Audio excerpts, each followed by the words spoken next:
نحمده و نصلی علی رسولہ الکریم اما بعد فاعوذ باللہ من الشیطان الرجیم بسم اللہ الرحمن الرحیم۔ شروع اللہ کے نام سے جو بڑا مہربان نہایت رحم کرنے والا ہے۔ ناصر آفیشیل کے ساتھ ناصر نجم حاضر ہے۔ آج کا عنوان ہے، اگر کوئی جاب کرنا چاہتا ہے، انٹرویو کے لیے جاتا ہے لیکن اس کی بات نہیں سنی جاتی، یا آپ کہیں پہ آپ کا کوئی عزیز یا آپ کوئی قید ہے یا آپ خود قید ہیں، تو اس کے لیے یہ رہائی کے لیے یہ وظیفہ ہے۔ اگر آپ کسی جج کے ہاں آپ کا کوئی مقدمہ کیس ہے اور وہاں پہ آپ کی سنوائی نہیں ہوتی اور آپ چاہتے ہیں کہ وہ آپ کے حق میں فیصلہ دے، تو یہ وظیفہ کریں۔ یہ آزمائشی شرط ہے، میں نے خود آزمایا ہے اور بہت بار آزمایا ہے۔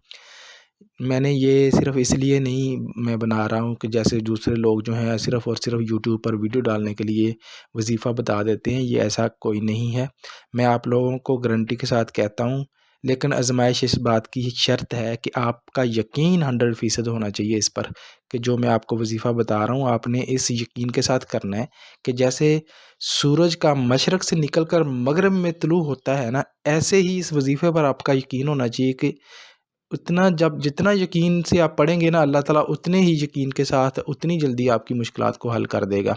وظیفہ یہ ہے، حسبنا اللہ و نعم الوکیل و نعم المولا و نعم النصیر۔ حسبنا اللہ و نعم الوکیل، نعم المولا و نعم النصیر۔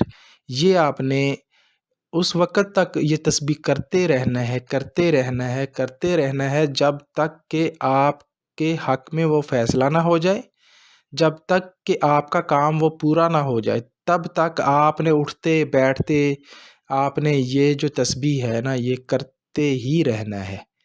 اور انشاءاللہ آپ مجھے واقعی دعائیں دیں گے کہ واقعی کسی نے صحیح بات آپ کو بتائی تھی۔